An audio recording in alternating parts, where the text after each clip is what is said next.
As goes January, so goes the year. That's the saying. And we prayed that January will end on the green side. And I won't keep you in suspense. January ended on the green side, which means that we have between 85 and 89%, depending on how you cut the data, chances of ending 2025 on the green side with performance of between 10 to 20%, again, depending how you slice the data. So hello, everyone, and welcome back. We're going to summarize the week. I'm Micha Stocks, and on this channel, we talk about stocks. We do not provide financial advice. We only talk for educational and entertainment purpose only. If you're new, it would be amazing if you can subscribe to the channel and, of course, hit that like button so YouTube and the algorithm would know that you like what you're seeing. Here, and if you like what you're seeing and not the data itself, because the data is the data, I cannot change the market. Here we go. The Dow is the only average that ended on the green side, plus 0.2. Nasdaq with a bad week, down 1.3%. S&P down 1% for the week. When we look at the major indices, you can see communication up for the week, healthcare up for the week, and consumer staples up for the week. On the other side, we do have energy down 4% for the week and technology down 3.5% for the week. Crypto market still with a slight gain, Bitcoin up 0.7% and Ethereum up 3% for the week. When you look at commodities, you can see natural gas down 23% for the week. Crude oil down 1.9%, but on the other side, you see gold and silver up, gold hitting an all-time high. Someone is really, really bullish on gold, which is not a good sign usually because gold is a safe haven when there's expectations for a crash in the market. We're going to talk about crashes in the market in a second. Magnificent Seven, Meta, Apple, Google, Amazon on the green side, Tesla, Microsoft, and NVIDIA on the red, with NVIDIA leading the laggard with a minus 15% due to DeepSeek. We talked about it last week. This week, we're going to talk about DeepSeek in a second. That, of course, brings us directly to the news of the week. And before that, we're going to summarize January. Since January just ended, we can look at January. As goes January, so goes the year. Here you go. Bitcoin up 8.9%. Dow up 4.7%, S&P up 2.6%, and S&P is the one we need to look for. And if S&P is up for the week 2.6%, that means that we ended the month on the green side. If we ended the month on the green side, we are good to go for the year. Why am I saying that? You'll see in a second the chart that proves, or at least shows, the statistics around that.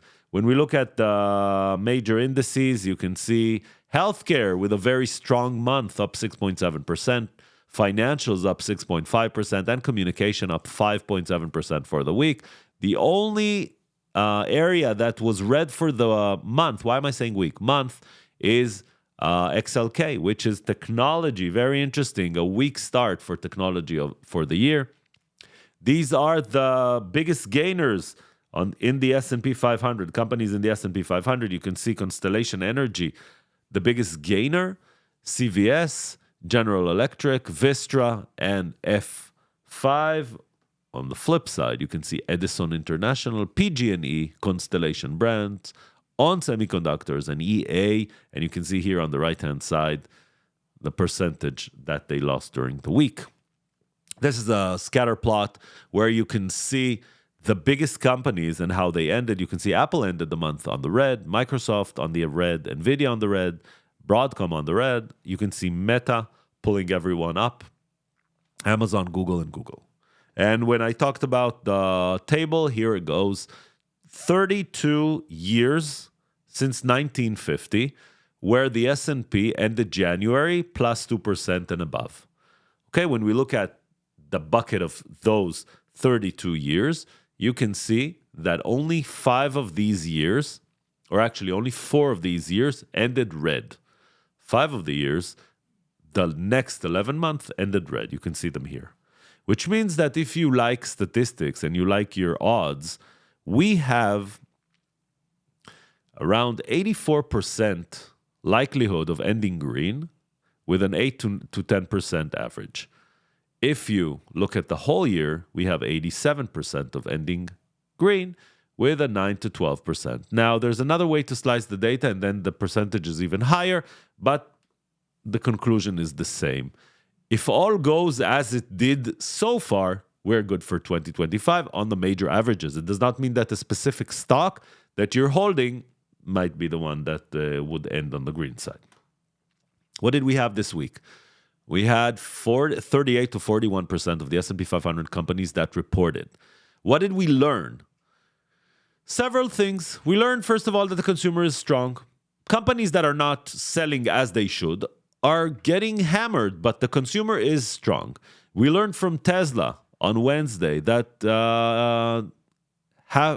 middle of the year, they're going to launch in Austin a robo-taxi. But it's not going to be a robo, it's going to be the regular cars, but they're going to ride unsupervised FSD, full self-driving, meaning you can sit in the back and the car would drive itself. It's going to be interesting. Meta, very, very strong reporting. Microsoft, solid. UPS lost 50% or are going to lose 50% of the volume from Amazon. Of course, the stock got hammered because of that. Apple with mediocre report. We're going to see what Tim Cook said about it. And beside that, what else did we learn? Nothing more than that. What we did here is that a lot of companies are starting, as you can see here from the right-hand side, to mention tariffs, something that they're afraid of. We're going to talk about that for next week. It's going to be a center stage. We also heard from Jerome Powell this week. The rate hasn't changed. It didn't go up. It didn't go down. There was a lot of drama around the wording of the presser. Eventually, Jerome Powell needed to clarify that they didn't mean to create any drama. They just changed the wording. It's a very strange situation. The market actually loved what they heard on that. We also had a week where DeepSeek was center to everyone's discussion. After everyone was a master of elections, and before that a master of LLMs, and before that a master of tariffs. This week, everyone was a master of how much hardware is needed to train models. And I'm saying that, of course, cynically. So what did we hear, or what do we know? We know that last week, DeepSeek, a Chinese company, came out and said it only cost us $5 million to train a model. This, of course, took the market as a surprise. Everyone said, this is the black swan that we expected. But if they expected, it's not a black swan. But then when people started looking inside, they figured out that in order to train the model, they probably needed about $500 million of hardware, which they bought on the off market in Singapore and then shipped it to China, NVIDIA chips. And they copied from OpenAI their code. Basically, a big fraud. But what it did do, it woke up a lot of companies that said, oh, we're not going to achieve anything with AI. We're too small. We don't have the money. And gave them kind of a kick in the behind. UPS, we talked about Amazon leaving them 2026. FDA approved Vertex non-opioid painkiller, a very big advancement to take out opioids from painkillers in order to not get people hooked on opioids. Meta opens a new data center. Meta is going to invest a lot in new data centers to power AI. Google is pushing forward new expansions for their AI, new use cases for their AI. Apple, Tim Cook says on their earnings call about iPhone 16, he says, guys, we're selling more iPhone 16 than iPhone 15s. Why are you worried? That, of course, changed the trajectory of the stock, which was red, and then changed to green. Waymo, after hearing what Tesla had to say, lines up with Uber and says that in Atlanta, Uber will be exclusive using Waymo. We had two unfortunate plane crashes, one in Washington, D.C. and one in Philadelphia. I didn't hurt too much the aviation stocks. We heard from Microsoft, Tesla, and Meta regarding their CapEx growth. Microsoft is not going to grow their CapEx. Tesla is not going to grow their CapEx. Meta will grow until they figure out they have enough. Visa partners with X or Twitter. Twitter has this ambition to become the everything app, and Visa might be the financial powerhouse underneath that.